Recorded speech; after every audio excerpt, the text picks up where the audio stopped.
María Corina Machado fue diputada a la Asamblea Nacional por el Estado Miranda desde el 2011 hasta el 21 de marzo del 2014, cofundadora de la Asociación Civil Súmate, fundadora del Movimiento Político 20 Venezuela.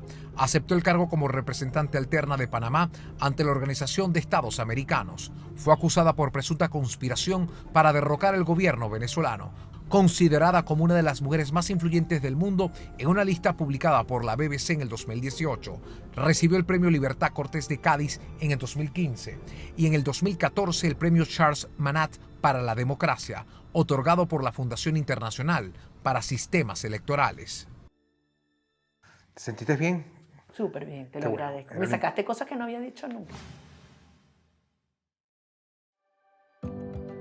Y este espacio llega a ustedes gracias a Pinchili, somos tus ojos en China. Flaquito de San Moritz, único como tú. Café Amanecer, tan bueno como su gente. Blue Medical Pharmaceutical, importamos y distribuimos medicamentos en todo el país. KFC, siempre original. Quo Vadis, agencia de viaje y de turismo. 55 años ofreciéndote experiencias inolvidables. Bueno, María Corina, gracias por aceptarme esta conversación franca, amena, directa, que además el país siento que necesita en estos momentos donde podamos pasearnos durante una hora por tus momentos más emblemáticos, tus reflexiones en el mundo y la carrera política que llevas, pero también los sacrificios. Y yo quiero preguntarte desde el 2012, siendo una mujer tan activa en las luchas sociales, pero también políticas, si ha valido la pena. Si María Corina puede decir hoy que su carrera política ha valido la pena. Absolutamente sí, Luis. Y gracias por esta oportunidad. También me encanta que podamos conversar los dos con tanta franqueza, pero absolutamente ha valido la pena. ¿Por qué? Porque más allá de los sacrificios personales, más allá del panorama tan complejo político, más allá de que tampoco el liderazgo que representas se ha tornado el principal en la oposición, ¿cómo podemos nosotros visualizar los logros dentro de tus aspiraciones? Bueno, aquí hay dos partes, ¿no? Tú mencionabas la parte de los sacrificios y después los logros. Y al final eso tiene que ver con cuál es el sentido que esto tiene, o sea, por qué lo hacemos, cuál es el propósito. Y es algo que es lo que le da sentido a tu vida. Y yo siento que soy el resultado oye, el ejemplo de mi familia, de mi abuela que amaba, de mi papá y mi mamá, de un entorno muy cercano que además me enseñó a querer profundamente este país y a sentir que tengo una responsabilidad con el destino de Venezuela. Y por la otra parte, yo amo la libertad, solo consigo mi vida en libertad. Entonces, ¿qué hago yo hoy? ¿A qué he dedicado mi vida? A luchar por la libertad de Venezuela. Por lo tanto, tiene todo el sentido del mundo. Ahora, el tema de los sacrificios, yo creo que el sacrificio más grande lo ha hecho mi familia, sin duda. La gente que más me quiere. Por supuesto, empezando por mis 3 hijos, que no están aquí. Y no están aquí de alguna manera por culpa mía. Y eso obviamente a mí me genera una enorme culpa con ellos, porque yo les he quitado a ellos la presencia de su mamá en momentos muy importantes de su vida, porque no empezó en el 2012. Yo antes, recuérdate, estuve trabajando mucho tiempo en Súmate. En el 2002, claro. Claro, entonces allí arranca. Entonces esto es toda la infancia de mis hijos. Vivir expuestos al ataque a su mamá. El ataque físico por una parte, pero también el ataque, digamos, moral, que quizás es lo que más daño nos hizo a todos. Entonces, yo siento mi mamá ha sufrido muchísimo, ha sufrido en la salud. Mi papá, porque bueno, nosotros somos puras hembras, entonces yo era como el hijo varón que seguía sus pasos. Yo estudié ingeniería igual que él, yo me preparé para ser gerente y de la noche a la mañana, bueno, el país me llamó y yo lo dejé todo. Entonces él, yo creo que también él tuvo como una pérdida. Yo no diría una decepción, pero sí un vacío, pues. Entonces la familia lo paga duro y te diría mi marido Gerardo. Que vive con la angustia permanente y la ausencia muchas veces, que es muy difícil de procesar. Usted tiene provisión de salida del país desde el 2014, ¿no?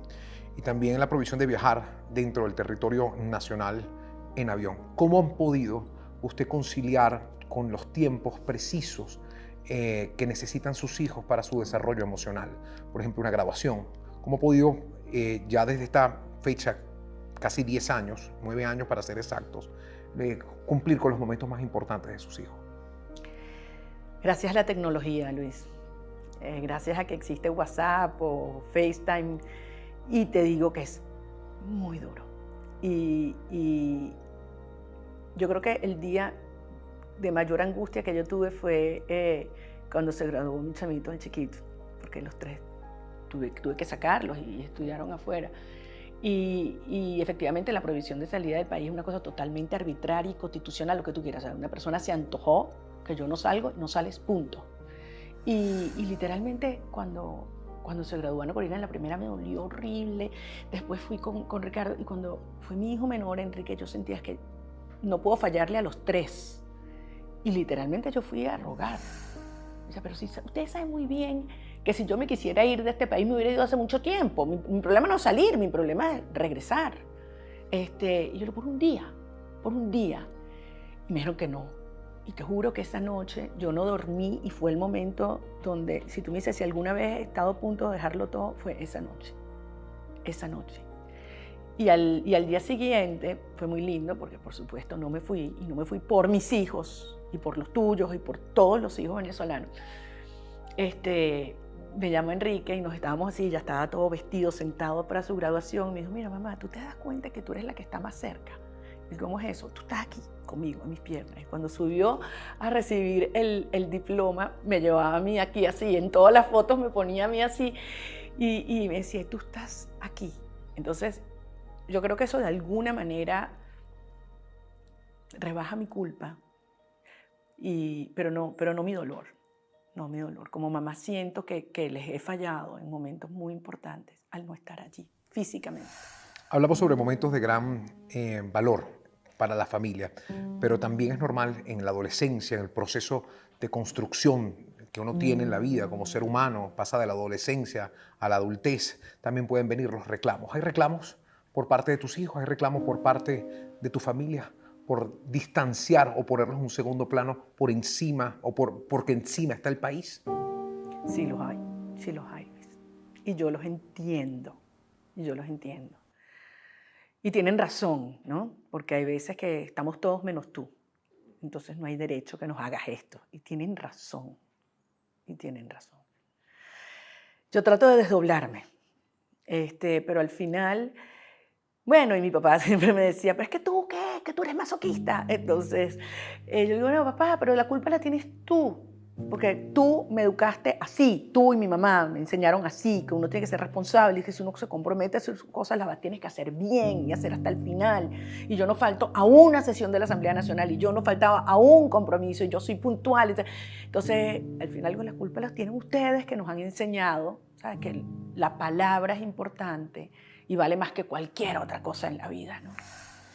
Pasemos al plano profesional, a tu elección, el país. Hablemos sobre la figura femenina en el poder. Los venezolanos parece que podemos estar preparados para ese paso, pero no se ha dado en definitiva. ¿A qué se debe que el liderazgo femenino en Venezuela no haya llegado a una tribuna un poco más exigente o más alta? Los egos masculinos predominan, se subestima a la mujer, hay miedo a esa transición, María Corina.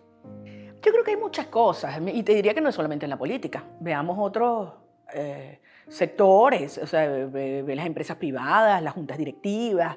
Yo creo que indiscutiblemente ahí no hay un equilibrio, sobre todo cuando la mujer venezolana ha sido tan activa y tan protagónica. Absolutamente, sobre todo en las luchas políticas de estos últimos 20 años, ¿no?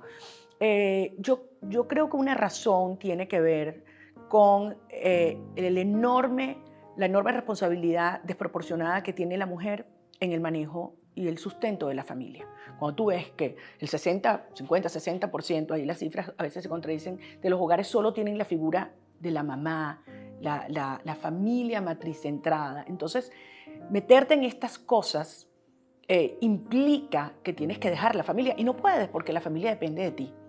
¿Entiendes? Entonces yo también soy divorciada y sé lo difícil que es, oye, tener en tu casa tus 3 muchachitos y a las 10 de la noche, a las 11 de la noche no has llegado.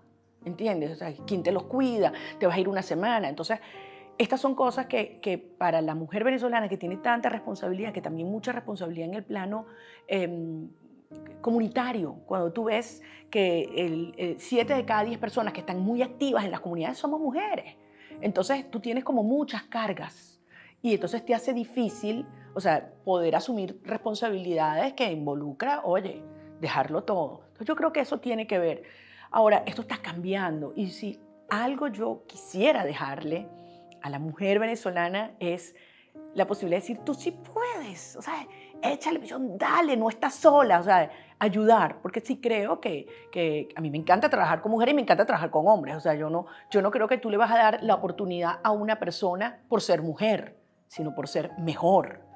Yo creo en eso, en el Por sus mérito. capacidades, claro. Y creo que las mujeres somos maravillosas para complementar equipos en todos los sectores. Ahora, esto está cambiando y sí te voy a decir algo. Quizás cuando yo empecé en esta actividad política, primero con Súmate y esto, en estos últimos 20 años, ser mujer era un hándicap, ¿no? Y la gente lo veía, no, chica, o sea, no va a llegar a ninguna parte porque este país es machista, esas cosas que dicen. Y yo ya entraba a reuniones donde habían 25 tipos y yo era la única mujer. Y yo, no, un momentico. O sea, pero eso cambió. Hoy yo creo que el hecho de ser mujer es un gran activo, una gran fortaleza en la dinámica que está viviendo Venezuela, porque Venezuela quiere cambios en todos los planos. Y entonces tú no ves, cuando yo voy por la calle y la gente me dice, aquí hace falta una mujer que ponga orden. y yo creo que hay esa conciencia de que de alguna manera las mujeres siempre tratamos de mantener a nuestra familia unida. O sea, cuando los hijos pelean, cuando hay un conflicto, siempre estamos tratando de mantener armonía. Y yo creo que de alguna manera el país necesita eso también. Justicia y perdón. Firmeza, pero también protección. Entonces yo creo que de alguna manera la mujer y la madre venezolana en nuestro imaginario, en nuestra cultura, tiene esas cualidades y eso es súper importante en estos tiempos. Por eso yo le digo al presidente de la República, no se equivoque, presidente, respete a las mujeres, porque las mujeres venezolanas no le tenemos miedo y evidentemente el presidente a nosotros sí.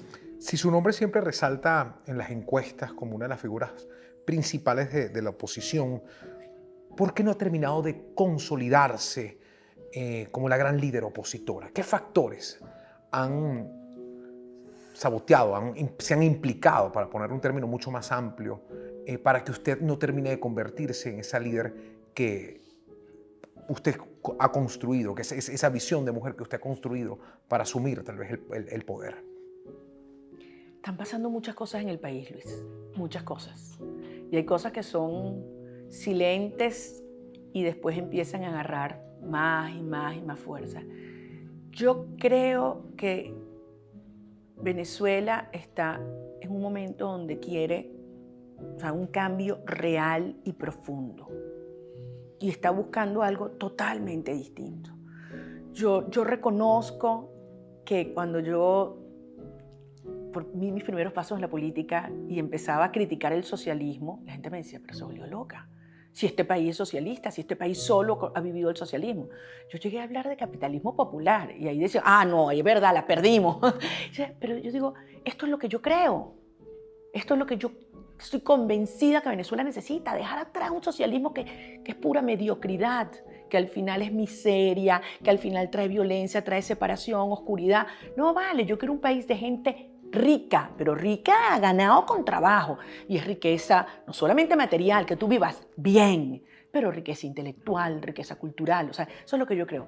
Y claro, después de todos estos años del chavismo y antes, donde se trataba más bien de exaltar la pobreza, pero la pobreza del otro, yo sí creo que yo de alguna manera planteé una ruptura.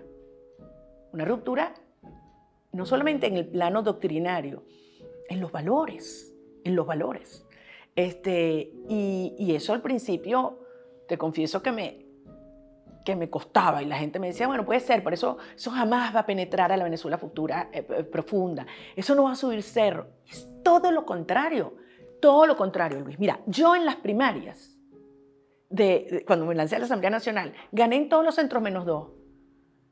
en un centro, en Los Chorros, donde votaba la mitad era de mi familia, y el otro, un centro Chacao, en las zonas más bien rurales y populares.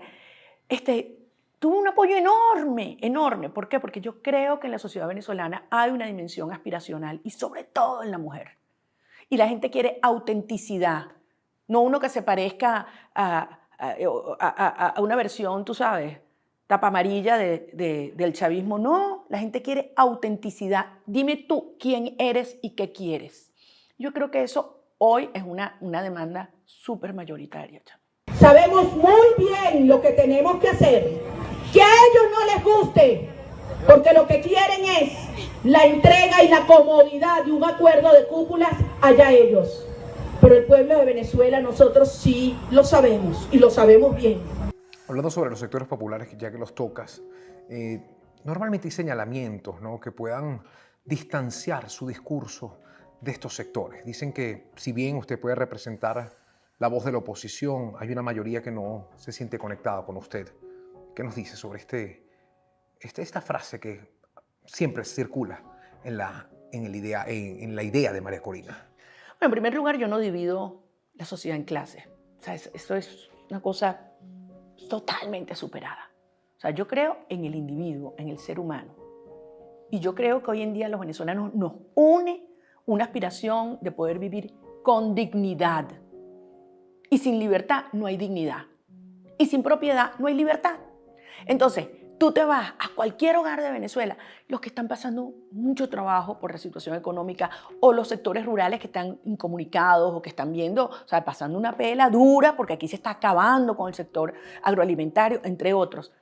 Y al final la gente quiere eso. Y yo lo que encuentro es un enorme entusiasmo por lo que nosotros representamos en términos de ese cambio. Y la verdad es que a mí nadie en estos entornos de gente echándole pichón, de las personas que están en el sector informal, transportistas, campesinos, jamás ha hecho referencia a que si tú eres una cifrina, ¿a dónde vienes tú? Eso es chavista, eso no es venezolano. Yo no juzgo a la gente por dónde viene. Yo le doy gracias a Dios, porque yo tuve una familia extraordinaria de gente decente, buena y trabajadora. Y mi papá y mi mamá siempre me decían, el que más recibe, más tiene que dar. Y tú tienes una responsabilidad con este país. Yo me siento orgullosísima de mi familia. O sea, mi tío abuelo que trajo la luz a Caracas, con la electricidad de Caracas. Mi abuelo que fue un hombre, un empresario honesto y amado por sus trabajadores. Mi papá que todo el mundo lo ve como uno de los grandes baluartes del empresariado, con una enorme visión y que siempre pensó, es en Venezuela, en Venezuela, en Venezuela es que vamos a invertir, en Venezuela es que vamos a desarrollar, hay que invertir en educación, en formación de la gente. Mi papá cuando tú le dices tantas empresas que fundó y tal, ¿qué es lo más importante que tú hiciste en tu vida? Mi papá dice, fundamental. Fue un centro de formación técnica, donde llegaban jovencitos, a veces sin haberse graduado, y terminaban ocupando posiciones gerenciales y de ingenieros en las empresas. ¡Wow! O sea, ese es mi legado y me siento súper orgullosa. Y ojalá algún día, Luis, ojalá algún día mis hijos sientan que yo he contribuido al legado y a sentir una responsabilidad con este nuestro país. Hemos llegado por favor. al extremo de escuchar que hay aumento en la producción de leche, cuando usted sabe que hoy en día hay mujeres, madres, que asisten a bodegas, a automercados y han llegado a la fuerza por un litro de leche porque no tienen que llevar a sus casas.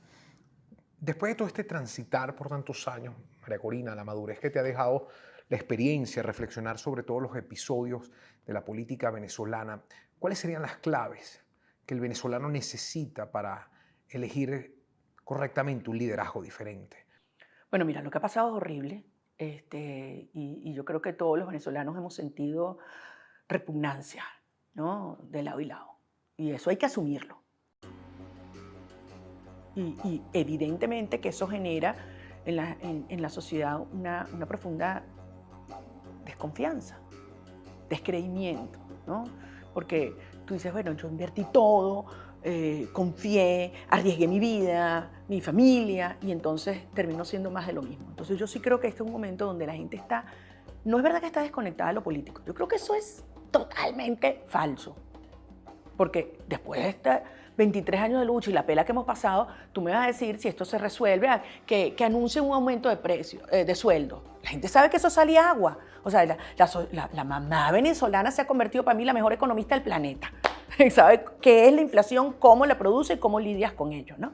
Entonces, yo creo que la gente está muy clara que si no hay una solución política de un cambio total, aquí este país no se va a arreglar y no se va a parar la migración y vamos a seguir teniendo una generación de chamitos que están creciendo sin comida, sin salud, sin educación y sin mamás. O sea, tú te das cuenta lo que esto significa para un país, una generación completa. Por eso los que dicen, no, hay que esperar al 2030. Y tú le estás condenando a estos niños ¿a qué? A 8 años de hambre e ignorancia. Una sociedad no puede asumir esto. O sea, ni éticamente, ni económicamente, ni políticamente. Entonces, ¿qué cree que estoy convencida que la gente quiere hoy? La gente quiere confiarles. Confiar. O sea, dime la verdad. ¿Dónde estamos parados y qué vamos a hacer? No quiero más conchupancias, más acuerdos por detrás, que me vengo a enterar después. Dime la verdad. Y yo creo que ese es el gran compromiso y desafío que tenemos. Decirle a los venezolanos, esto es lo que hay. Y vamos a darlo juntos. Y esto es lo que yo soy. Y yo creo que allí donde está en este momento la posibilidad de una enorme conexión y la construcción de mucha fuerza a lo que viene. Amén. ¿Cómo responde María Corina a veces a esos señalamientos donde se le acusa directamente de ser uno de los factores, uno de los factores que más divide a la oposición? Que usted justamente es esa pieza que no permite que la oposición pueda engranar en su totalidad. Bueno, tú comprenderás, me lo dirían antes de estos últimos espectáculos, porque todo lo que ha demostrado es que, como yo les decía, yo no quiero estar unida ni con cómplices ni con corruptos. O sea, el país no se lo cala más. O sea, yo creo que todo ese cuento de no importa lo que hagan de este lado porque son los tuyos. Y bueno, como ellos hacen trampa, entonces también aquí se hace trampa. Lo que es igual no es trampa. Le digo, señores, eso nos convierte en un país de tramposos. De cómplices. Y yo quiero que un país donde nadie haga trampa. Entonces yo sí creo que es un momento de una enorme cohesión de la gente. Y fíjate, no es en un plano doctrinario, que es importante, porque yo creo que, oye, el país tiene que saber cuáles son tus ideas y qué piensas hacer tú para cambiar y no volver para atrás, sino mira para adelante y recuperar todos estos años de destrucción y retroceso. Pero es que yo creo que hoy en día la cohesión es alrededor de valores, Luis, de valores, de la honradez, de la responsabilidad, de la excelencia. Nosotros no tenemos que conformarnos a ese cuento que, ay, quiero votar con un pañuelo en la nariz. ¿Por qué? La gente que dice, bueno, es que yo quiero un país normal. No, yo no quiero un carrizo, un país normal. Yo quiero un país excepcional. Entonces yo creo que todo este tema del chantaje de esa unidad quedó totalmente superado con estos eventos y ellos se encargaron, y sabes de quién estoy hablando, ellos se encargaron de dejar las cosas claras y que al final la gente pueda juzgar las posiciones de cada quien. A través del tiempo, ¿cuál adversario o qué compañero de lucha o figura de la oposición ha mantenido el respeto por usted? Oye, muchísimos, Luis, muchísimos. Y uno tiene que ser justa y por eso no se puede generalizar. En todas las organizaciones sociales, como en todos los partidos políticos, hay gente honorable. Y lo estás viendo ahora, que con todo esto que está ocurriendo, el repudio que se está produciendo en sus propias bases. Y yo tengo amigos, y gente, oye, que yo he puesto mi vida en sus manos y ellos han confiado en mí en todos estos pocos años luchando en la mayoría de los partidos políticos. Tú me dices que yo te nombre algunos, mira, yo te diría Antonio Ledesma, sin duda. O sea, yo confío en él. David Molansky, te estoy hablando de distintas generaciones. Helen Fernández. O sea, estoy tratando y lo hay indiscutiblemente en las iglesias, en las organizaciones de la sociedad civil. Yo tengo mentores, el profesor Germán Carrera Damas, y es gente maravillosa con la que hemos compartido y yo aprendo muchísimo todos los días de los chamos que recién se están metiendo en la política, que es una belleza, porque es una generación que está viendo la política distinta como la vi yo. Yo decía, yo lo último que voy a hacer en mi vida es ser político. La veía como una cosa, ¿sabes? Como sucia. Yo decía, primero astronauta. Y hoy yo digo, oye, qué error tan grande, porque la política yo creo que es el oficio que tiene la mayor responsabilidad, porque tú puedes tocar y cambiar muchas vidas. Porque además tú sirves y tú modelas. Entonces allí hay una capacidad de influencia enorme, para bien o para mal, y si no, nada más veamos lo que ha sido el chavismo. El mejor precio de materias primas maquinarias lo tienes comprando en China. Importar desde China está al alcance de tu mano. Cuentas con Giselle Bonet, venezolana establecida en China, que te conecta con las mejores fábricas, descubriendo que el secreto de una buena venta es una buena compra. Somos tus ojos en China.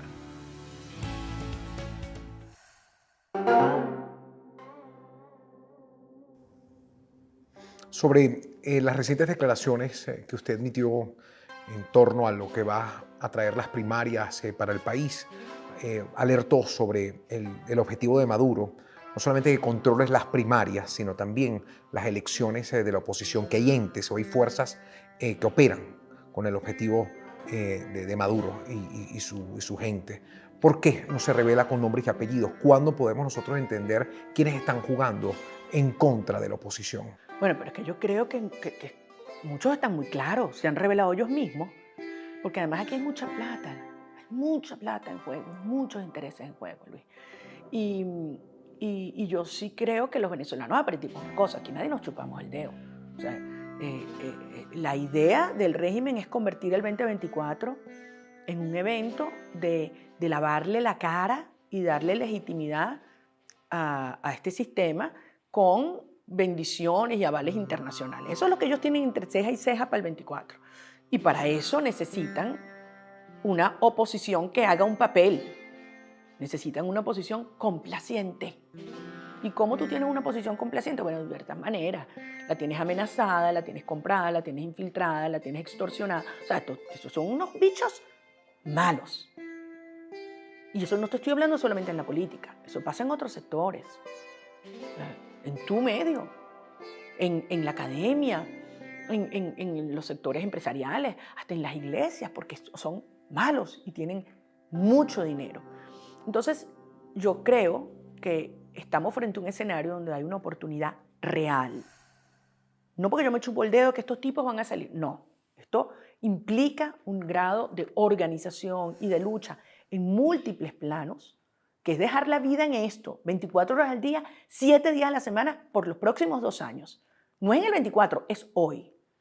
En ese contexto, yo creo que la primaria es crucial. Puede ser un catalizador de muchos procesos de construcción de fuerza, de organización, de hablarle a muchos sectores, pero sobre todo que la gente tenga el poder de decidir. Porque lo que está claro es que si tú tienes una dirección política que cae en las trampas y en las tentaciones del sistema, se hace parte, yo digo, parte del sistema y parte del problema. Entonces la gente dice, ok, estos no, necesitamos una nueva dirección política en la que yo pueda confiar. ¿Quién la elige? ¿Quién la elige? Maduro, los testaferros, 4 partidos políticos, la comunidad internacional, o somos nosotros, todos, los que estamos aquí y los que estamos afuera, todos. ¿Y quiénes se pueden postular como candidatos? Todos, todo el que quiera. ¿Por qué le van a poner límites a unos y a otros? Entonces yo siento que la primaria se convierte en la oportunidad de un gran encuentro, de aprender todo lo que hemos hecho, bien y mal, porque han habido cosas maravillosas que hemos hecho. Testimonios sublimes. Los chamos en la calle arriesgando la vida, el 16 de julio en una organización a nivel global. O sea, cónchale, que han habido maravillas que hemos hecho. Pero también hay que aprender de los errores y de las traiciones. Pero si lo vemos así como aprendizaje, entonces eso nos prepara mejor para lo que viene. Y ahí la primaria es la gran oportunidad. Hay mucha gente que no la quiere. Obviamente, ¿quién no la quiere? El que sabe que va a perder. El que sabe que va a perder. O el que está muy cómodo hoy, porque yo represento la oposición desde hace 20 años y resulta que ya la gente no te quiere. Y después está la otra parte, el que quiere que los votos los cuente Jorge Rodríguez. Explícame eso tú a mí, porque yo ahí sí es verdad que yo creo que se volvieron locos. Como un proceso que es un reto al sistema, un desafío al sistema. Es decir, ¿tú sabes cómo es la cosa? Maduro y todos estos tipos. Nosotros escogemos el que nos da la gana. Ah, pero se lo vas a entregar al CNE. Bueno, eso no tiene pies ni cabeza. Y el argumento que usan es que es más barato, porque el CNE alquila las máquinas, pero después no cobra. Ah, tú me estás diciendo que el régimen va a financiar las primarias y que la gente se va a comer ese cuento. No vale, no vale. O sea, ya la gente no es, voy a decir una palabra no apta en horario infantil, la gente no es boba. Usted habla interesante su punto donde dice que hay que aprender de las traiciones y aprender de los errores, ¿no? De ser francos con el país, ¿cuál ha sido el suyo? En sus reflexiones, ¿dónde han estado las fallas de María Corina Machado? Yo sin duda he tenido muchas. Yo creo que a pesar de todo lo que la gente dice que yo he sido muy dura frente al régimen, yo creo que yo lo subestimé.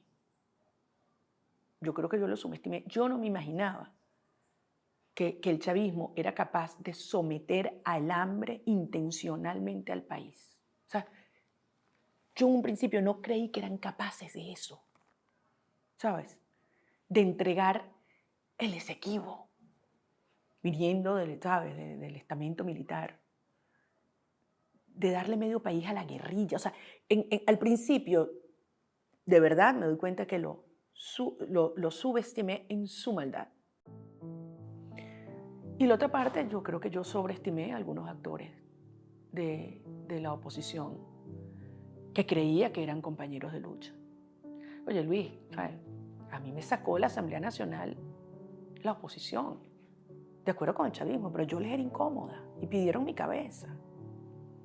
Entonces, y después me enteré de muchas cosas y yo no lo podía creer, de verdad no lo podía creer. Porque yo decía, una cosa es que tengamos diferencias y otra cosa, pero me entregaron. Entonces, bueno, yo creo que allí uno aprende y tú dices, bueno, fui ingenua en algunos casos. Yo tiendo a ser el tipo de persona que confío en la palabra y en ese sentido tengo que ser más, bueno, yo creo que estos golpes me han hecho más precavida, ¿sabes? Y yo tengo un buen feeling, un buen instinto y un buen olfato. Generalmente las mujeres lo tenemos, pero prevalecía como el dar el beneficio de la duda, ¿no? Hoy en día tengo conciencia de la responsabilidad que tengo con el país y con aquellas personas que han confiado, que han venido a trabajar con nosotros, del riesgo que asumimos. Y mi principal responsabilidad es cuidarlos, protegerlos.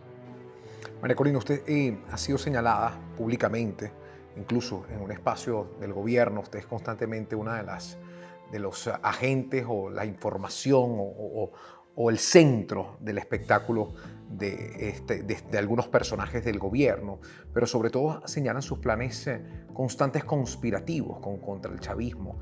Se le ha señalado, y públicamente usted también lo ha dicho, sobre el apoyo que necesitáramos en algún momento, una intervención militar, el apoyo en intervención extranjera, pero también se le ha señalado un tema tan delicado como el magnicidio. ¿Cómo enfrenta tal vez estos señalamientos constantes donde lo que buscan es justamente hacerla más vulnerable? Mira, yo tengo un amigo que me dice, un chamo abogado, me dice, tú tiras el Código Penal y en la página que salga, esa tú la tienes, tú tienes toda la barajita. Nos acusaron de magnicidio y decía, bueno, esta es nueva.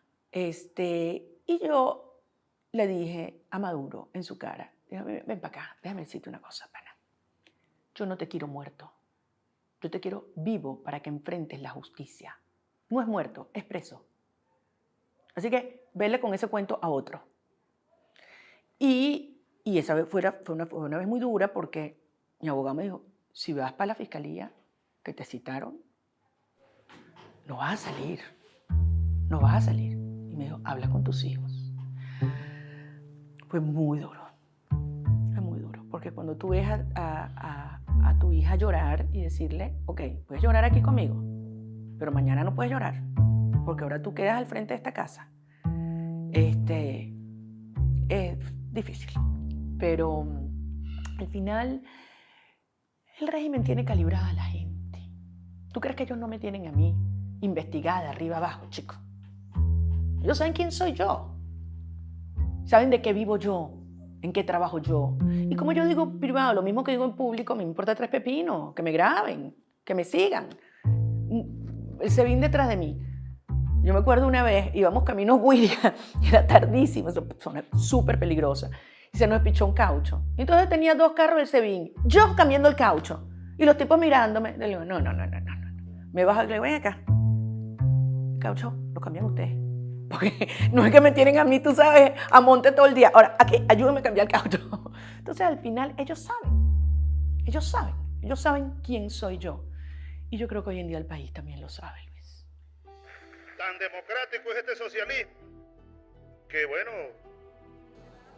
No, y que la diputada Machado, con todo respeto, me ha dicho que me prepare para entregarle la banda. Yo le digo, bueno, suerte, le deseo suerte. Es democracia, pues. Confrontaciones, Hugo Chávez, ahí emblemáticas, sobre todo ese dime y diretes donde 2 frases tomaron la atención pública y se mantienen. Águila no caza moscas y expropiar es robar. ¿Qué pasó después de ello? Y sabemos lo que ocurrió públicamente, pero ¿qué pasó luego de ese encuentro ya más íntimo entre Hugo Chávez y usted? ¿Lo hubo? A ver. Presidente, tenemos 8 horas ¿8? Escuchando Ajá. usted describir un país muy distante del que estamos sintiendo todas las mujeres y las madres venezolanas. Hemos llegado al extremo. Bueno, yo te diría lo que pasó antes. Chávez me calibró mal. Cuando se ha dedicado a expropiar, que es robar. Cuando se ha dedicado a insultar, sí. Me calibró mal.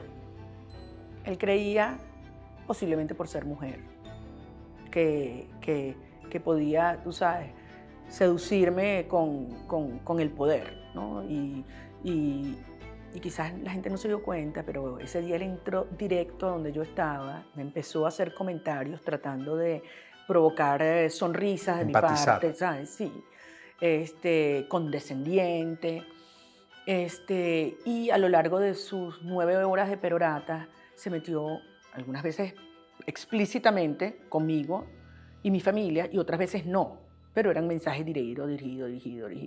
Y estaba provocándome. Chávez buscó provocarme. Bueno, salió provocado. Tú le dirás hoy al país, como me dijo una señora en Ciudad Bolívar, quién es el águila y quién es la mosca. Sépanlo bien, nos podrán perseguir, atacar, golpear, robar. Aquí nadie va a detenerse, no vamos a retroceder. ¿Qué ocurrió para que usted saliera de la asamblea golpeada? Más allá de los incidentes que fueron públicos y notorios, más allá de la persecución política que usted ha vivido, habló del SEBIN, habló también un poco de todos los atentados que ha sufrido en Bolívar, podemos replantear uno que me viene a la mente, pero ¿qué ocurrió en la asamblea para que la señora Nancy Asensio directamente la golpeara? Siempre ese incidente queda como uno de los precedentes más dantescos dentro de la discusión de la Asamblea Nacional, ¿no? Porque mostró la degradación. No quiero hablar del hemiciclo en sí para no señalar un grupo, pero ¿qué pasó para que usted saliera agredida ese día? Y tienes razón, el hecho que haya sido en la Asamblea Nacional. Mira, Luis, yo, como te digo, yo nunca pensé ser política, pero cuando yo fui elegida como diputada, yo sentí como un honor tan grande. Mira, que cuando yo pisaba la Asamblea Nacional, yo me vestía bien, yo llegaba súper puntual. O sea, yo decía, yo estoy entrando a un lugar donde yo estoy representando a la gente. Para mí es un lugar sagrado en una república. Y yo creo que lo que pasó allí fue que ella recibió, obviamente, una orden.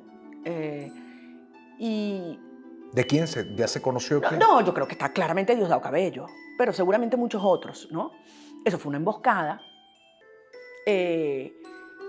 Acaba de ocurrir la elección presidencial. Yo por la calle, el medio, dije, Maduro no es presidente porque no ganó, más allá de lo que haya ocurrido con ese resultado y su defensa, para mí Maduro no es presidente desde ese año que se robó esa elección. Y ellos necesitaban callar eso. O sea, y allí ellos dijeron, el que no reconozca a Maduro, o sea, lo vamos a sacar a patadas. Y así fue, así fue. Llegamos y cerraron las puertas de la asamblea, tumbaron la señal de internet, robaron los teléfonos que estaban grabando a las personas que estaban arriba sentadas viendo el hemiciclo, en la tribuna. Y bueno, obviamente yo era un Blanco. Un blanco. Me reventó la nariz, la boca. Pero la segunda vez que te agreden estabas al lado de Diosdado Cabello. Y esta diputada volvió por detrás, me agarró por el pelo, me tiró contra el piso. Y esta mujer, yo estaba de espalda atendiendo a otra persona que habían golpeado, me llama y cuando yo me volteo, me metió el golpe por la nariz y me tiró al piso. Se ve que le habían dado la instrucción de que la cosa era contigo. Ella Tú se eras su encargará de objetivo. ti, pues. Realmente me tiró al piso.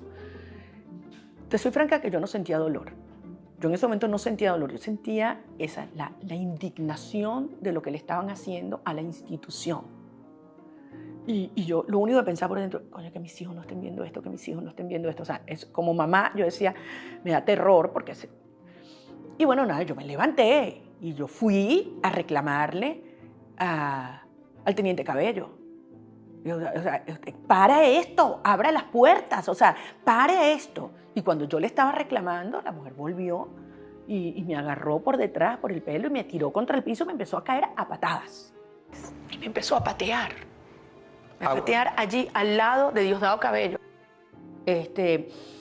Y yo veía a los hombres, diputados del chavismo, viendo esto, y en un momento veo a Cabello se está riendo. Y Diosdado no hizo nada. Sí hizo. ¿Sabes lo que hizo? ¿Qué hizo? Se reía. Y ahí sí fueron varios, obviamente, colegas iban a sacarme del piso, levantarme del piso. Y yo ni me imaginaba que yo tenía la nariz fracturada, tuve 5 fracturas, etcétera y tal. O sea, yo no me dolía, de verdad te confieso que no me dolía, pero sentí un golpe mortal a la República y a la institucionalidad democrática, sí señor. Pero me dio más fuerza. Y eso sí es un aprendizaje, pana. De verdad, yo creo que a veces uno no se da cuenta, pero los golpes que no te tumban o te tumban y te levantan, fortalecen el espíritu, fortalecen el carácter. Volvamos a las primarias, donde ahorita está concentrada la mayor atención política y también, bueno, del país. Hay un deseo, yo no sé si proyectado o hay datos que pueden dar indicio de que así va a ocurrir. ¿Por qué manifiesta usted, señora María Corina, de que si se realizan las elecciones primarias, usted es la ganadora? ¿Qué le da esa validez? ¿Qué le da esa seguridad? Porque yo conozco Venezuela, cónchale Luis, de arriba para abajo. Tú lo decías antes. No me han permitido ver mi país desde arriba, pero la he vivido desde adentro. Desde profundidad. ¿Sabes? Yo manejo mi carro, yo me paro en cada una de las alcabalas. Yo hablo con los militares, con los policías, con los camioneros, los tarantines, conozco los huecos, la gente me conoce, la gente me lo dice. Y no me importan 3 pepinos las encuestas. O sea, las encuestas tienen sus agendas, gente quien las paga. Y entonces me dice, bueno, ahora estás arriba, estás abajo. No importa. A mí lo que me importa es la gente. Y cuando dice, ¿tú estás buscando votos? No, yo no estoy buscando votos. Yo estoy buscando la confianza. Yo quiero ganarme tu confianza, porque esto lo tenemos que hacer juntos. Porque lo que viene es grande. ¿Es difícil? Sí. Y va a haber que trabajar durísimo. Pero nos hemos venido preparando estos años para lo que viene, Luis. Yo siento que esto nos ha ido forjando y no hay una generación en la historia de Venezuela mejor preparada para la tarea que nos corresponde que nosotros. Y los venezolanos que están afuera, mira, yo al principio cuando empezamos a ver la migración, yo decía, Dios mío, nos están separando las familias, bueno, todos los hemos padecido. Y yo digo, no se han dado cuenta que nosotros tenemos una fortaleza espectacular en 7 millones de venezolanos en todas partes del mundo, pero que tienen su cordón umbilical, que adoran a su país. Y yo siento que el gran reto es que cada uno de nosotros asuma que esto es corresponsabilidad. O sea, yo estoy haciendo todo lo que puedo. Para Luis, todo lo que puedo para que las primarias se den, para los que venezolanos que están afuera puedan votar, para que tú que estás aquí puedas votar manualmente, confiar en tú. Esto estoy haciendo todo, pero yo no puedo sola. Esto tenemos que ser cada uno haciendo lo suyo, y por eso yo digo, escríbele a la comisión de primaria, protesta, eleva tu voz. El que está afuera, tú tienes derecho. ¿A cuenta de qué te van a decir que tú eres un venezolano de segundo porque el país te expulsó?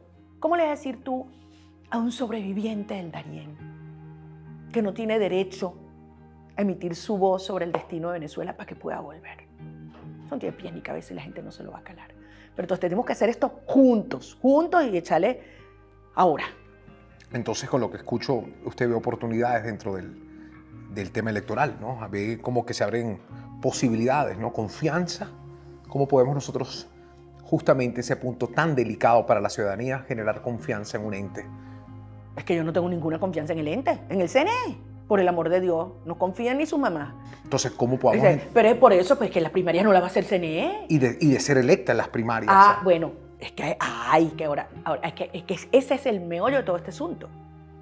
Hay quienes creen que rogándoles en México van a lograr los cambios sustantivos para que haya un proceso competitivo en el 2024. Y yo estoy convencida que eso no es allá, es aquí. La fuerza está aquí. Organizando un proceso de primarias que sea realmente el hito de organización y movilización más grande que haya habido en la historia de Venezuela. Organizado por la gente. ¿Cómo? Manualmente. ¿Cómo que no se puede? ¿Cómo son las elecciones en Colombia, en Alemania, en Portugal? Eso es manual. Tú agarras tu papelito, tú sellas, lo metes en una urna transparente, la gente se queda allí, cuenta sus votos.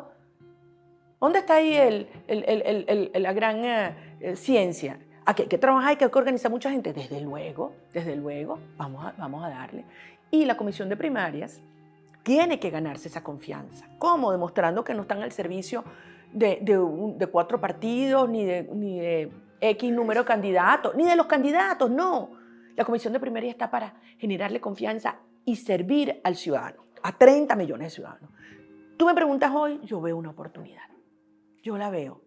Mira, hace un año y piquito, cuando en noviembre del 21 yo planteaba que había que buscar una elección de un nuevo liderazgo, la gente me decía, tú estás loca, eso no va a ocurrir, el G4 no va a soltar el poder, etc. Y yo sé, yo se veía difícil, pero todas las cosas que han venido pasando, que la gente ha abierto los ojos, la gente dice, yo no me calo que ustedes decidan. Porque aquí nos estamos jugando no solamente nuestra vida y la de nuestra familia, es el futuro de Venezuela como nación, la existencia de Venezuela como nación. Que esta es una lucha espiritual entre el bien y el mal. Y por eso la gente dice, es el momento de la gente, yo decido. Entonces, yo sí creo que la primaria hoy en día tiene una alta probabilidad de ocurrencia, aunque desde luego, tanto el régimen como otros sectores van a tratar de impedirlo. El tema es qué hacemos nosotros. O sea, ya sabemos lo que ellos van a hacer. ¿Qué hacemos nosotros? Nosotros, la gente. Y yo creo que ese día, ¿tú te imaginas lo poderoso que puede ser? Esto me lo decía una señora el otro día en Valencia. Me decía, no, mentira, esto fue en Barinas. Me decía una señora, yo tengo mi hija en Houston y mi hermana en Tenerife. ¿Tú te imaginas que el mismo día esta chama sale en Houston, mi hermana en no sé dónde, yo salgo aquí, sale el de Perú, sale el de Chile? O sea, es unir a Venezuela en un anhelo de libertad, de dignidad, de justicia, oye, de amor. Entonces yo creo que esto es muy poderoso y lo tenemos que cuidar y marcar vigilantemente.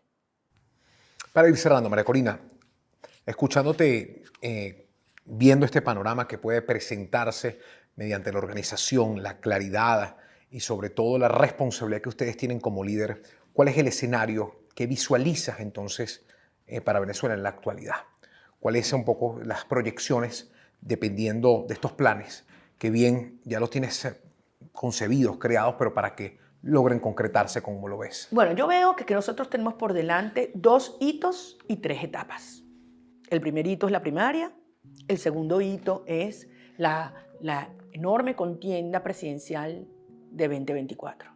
Yo creo que la primaria va a tener lugar alrededor del tercer trimestre de este año. Falta poquito.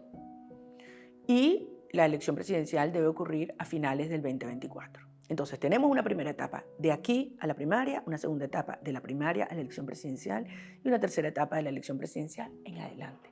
Que cuidado, es la más difícil, porque esto es un país destruido y va a haber muchas fuerzas conspirando para que nosotros no podamos construirlo bien y rápido. Entonces, de aquí a la primaria, esto es organización ciudadana. Organización ciudadana. Y manteniendo los partidos ahí, que no se les ocurra interferir con este proceso, porque la gente va a pasar factura. Ahora dicen que las mujeres facturan. El país va a pasar factura. Después viene esa segunda etapa de la primaria a la elección presidencial, y esa es clave, porque esa es la etapa de luchar para que efectivamente pueda haber un cambio político allí. Y no es una elección o una lucha electoral convencional de pitos y flautas, no me vengan con eso. Y el que te dice, ay, pero es que te tienes que calar este rep o estas maquinitas, porque esas son las que van a ver en el 24. Entonces él no está dispuesto a luchar en este periodo. Ya tiraron la toalla. Por eso son que yo digo que esos son los derrotados. No, señor. Nosotros vamos hasta el final, Luis. Yo voy hasta el final en esta lucha. Y va a ser ganar en estos 2 hitos y avanzar juntos en una tercera etapa complicada de una Venezuela que nos la dejan a oscuras, pero donde vamos a sembrar la luz, ¿vale? Y nos vamos a encontrar, y va a ser un país del que nos vamos a sentir profundamente orgullosos de ser venezolanos. Una Venezuela donde existir orden, justicia, donde tú vas a poder vivir bien, y lo más importante de todo, Luis, es un país donde vamos a traer de vuelta y unir a nuestra familia. Yo le voy a poner la bendición a mis hijos todas las noches, donde tú vas a poder ver crecer a tus nietos, donde tú vas a poder jugar. Yo digo que hay maneras con los panas, o sea, donde vamos a poder, ¿sabes?, pasar las Navidades juntos, y donde le vamos a dejar a nuestros hijos un país que sea un orgullo, de verdad. Y esa Venezuela es posible y nos tocó a nosotros. Y si no lo somos nosotros, ¿quién? Y lo vamos a hacer bien. Tú vas a ver. Gracias, María Corina, por el tiempo. ¿Te sentiste bien? Súper bien, te lo agradezco. Me sacaste cosas que no había dicho nunca. Era lo importante, era lo importante. Para concluir, ¿qué podemos nosotros analizar o tomar en cuenta con tantas confrontaciones políticas? ¿Cuál es el mensaje o qué hemos aprendido sobre tantas, podría replantear la pregunta, qué hemos aprendido sobre tantas confrontaciones políticas? María Corina, ¿hay un aprendizaje? ¿Existe el aprendizaje?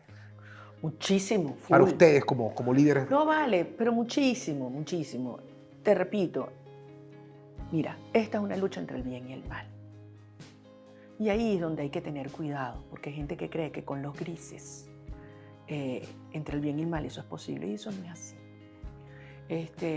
Hay que tomar posiciones de principios y hay que ser consistente entre lo que tú piensas, tú dices y tú haces. Y yo creo que en ese sentido tú no puedes tener términos medios. Con la justicia, con la corrupción,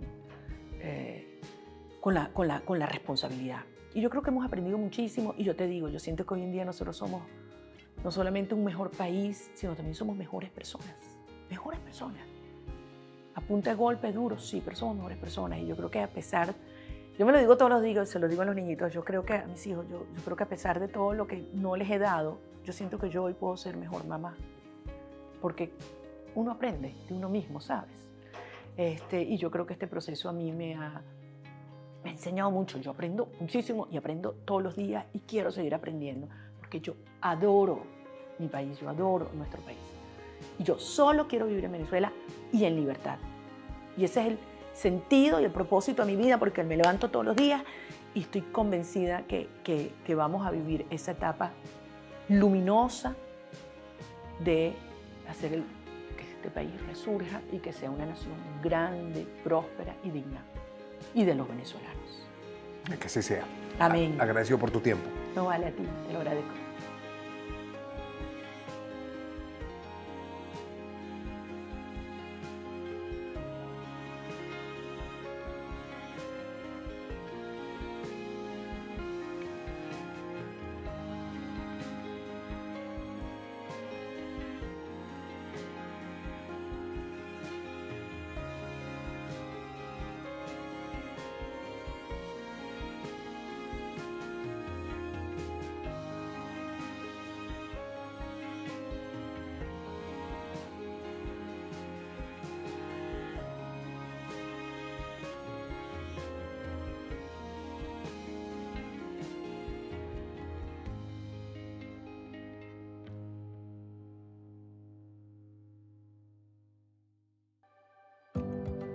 Y este espacio llega a ustedes gracias a Pinchili, somos tus ojos en China. Flaquito de San Moritz, único como tú. Café Amanecer, tan bueno como su gente. Blue Medical Pharmaceutical, importamos y distribuimos medicamentos en todo el país. KFC, siempre original. Quo Vadis, agencia de viaje y de turismo, 55 años ofreciéndote experiencias inolvidables. Si disfrutaste de este episodio, te invito a mi canal de YouTube para que no te pierdas de cada uno de nuestros estrenos y mucho más.